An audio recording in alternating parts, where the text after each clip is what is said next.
Welcome back to our YouTube channel. ಇವತ್ತಿನ recipe ಬಂದು ಬೆಂಡೆಕಾಯಿ ರೈಸ್.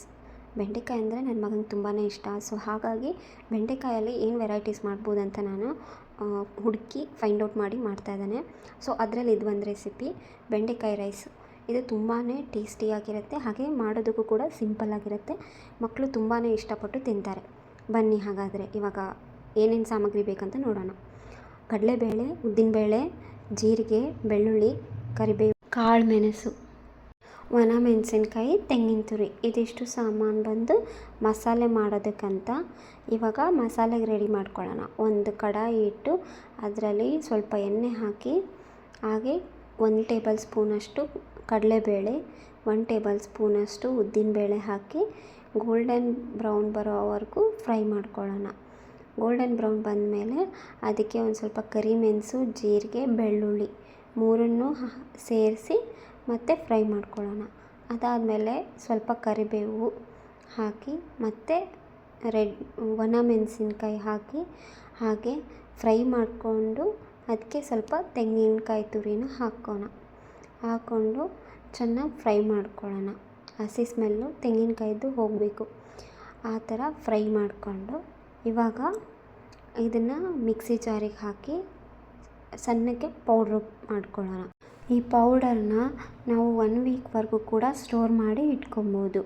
ಇನ್ಸ್ಟಂಟಾಗಿ ಬೆಂಡೆಕಾಯಿನ ಫ್ರೈ ಮಾಡಿಕೊಂಡು ಅದಕ್ಕೆ ಸ್ವಲ್ಪ ಒಗ್ಗರಣೆ ಕೊಟ್ಟು ಈ ಪೌಡ್ರನ್ನ ಹಾಕಿದರೆ ತುಂಬ ಟೇಸ್ಟಿಯಾಗಿರುತ್ತೆ. ಮಕ್ಕಳು ಕೂಡ ತುಂಬಾ ಇಷ್ಟಪಟ್ಟು ತಿಂತಾರೆ.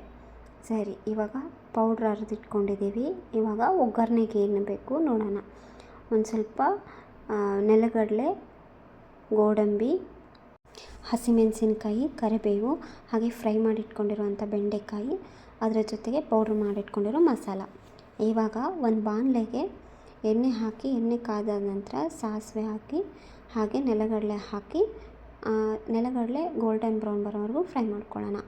ಅದರ ಜೊತೆಗೇ ಗೋಡಂಬಿ ಹಾಕೋಣ. ಗೋಡಂಬಿ ಸ್ವಲ್ಪ ಡಿಫ್ರೆಂಟಾಗಿರೋ ಟೇಸ್ಟ್ ಕೊಡುತ್ತೆ, ಹಾಗೆ ತುಂಬಾ ಟೇಸ್ಟಿಯಾಗಿರುತ್ತೆ. ಅದಲ್ಲದೆ ಮಕ್ಕಳಿಗೆ ಕೂಡ ತುಂಬ ಹೆಲ್ದಿಯಾಗಿ ಇರುತ್ತೆ.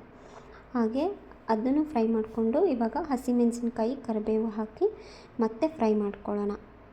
ಇದು ಫ್ರೈ ಆದ ನಂತರ ಇವಾಗ ಫ್ರೈ ಮಾಡಿರೋಂಥ ಬೆಂಡೆಕಾಯಿನ ಹಾಕಿ ಒಂದು ಸ್ವಲ್ಪ ಫ್ರೈ ಮಾಡೋಣ. ಇದನ್ನು ತುಂಬ ಫ್ರೈ ಮಾಡಬೇಕಾಗಿರೋ ಅವಶ್ಯಕತೆ ಇಲ್ಲ, ಯಾಕಂದರೆ ನಾವು ಮುಂಚೆನೇ ಬೆಂಡೆಕಾಯಿನ ಫ್ರೈ ಮಾಡಿ ಇಟ್ಕೊಂಡಿರ್ತೇವೆ. ಹಾಗೆ ಪೌಡ್ರ್ ಪೌಡ್ರ್ ಕೂಡ ಒಂದು 2 ಟೇಬಲ್ ಸ್ಪೂನಷ್ಟು ನಾವು ಪೌಡ್ರನ್ನ ಸೇರಿಸ್ಕೊಳ್ಳೋಣ. ಇದು ಪೌಡ್ರು ಸೇರಿಸ್ಕೊಂಡದಕ್ಕೆ ಆಮೇಲೆ ಇದು ಉಪ್ಪು, ರುಚಿಗೆ ತಕ್ಕಷ್ಟು ಉಪ್ಪು ಹಾಕ್ಕೊಂಡು ನೀವು ಮತ್ತೆ ಫ್ರೈ ಮಾಡ್ಕೊಳ್ಳಿ. ಇದಾದಮೇಲೆ ತುಂಬ ಫ್ರೈ ಮಾಡ್ಕೊಳ್ಬೇಕಂತ ಏನಿಲ್ಲ, ಯಾಕಂದರೆ ಮಸಾಲೆ ಕೂಡ ಆಲ್ರೆಡಿ ಫ್ರೈ ಮಾಡಿ ಪೌಡ್ರ್ ಮಾಡ್ಕೊಂಡಿರೋದ್ರಿಂದ ತುಂಬ ಫ್ರೈ ಮಾಡಬೇಕು ಅಂತ ಏನಿಲ್ಲ.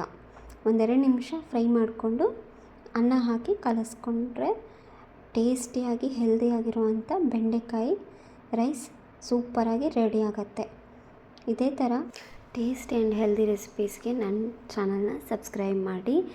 ಹಾಗೆ ಈ ರೆಸಿಪಿನ ನೀವು ಮನೇಲಿ ಟ್ರೈ ಮಾಡಿ ಹೇಗಿತ್ತು ಅಂತ ಕಮೆಂಟ್ ಮಾಡಿ ತಿಳಿಸಿ. ಇಷ್ಟ ಆದಲ್ಲಿ ಲೈಕ್ ಮಾಡಿ, ಶೇರ್ ಮಾಡಿ. Thank you.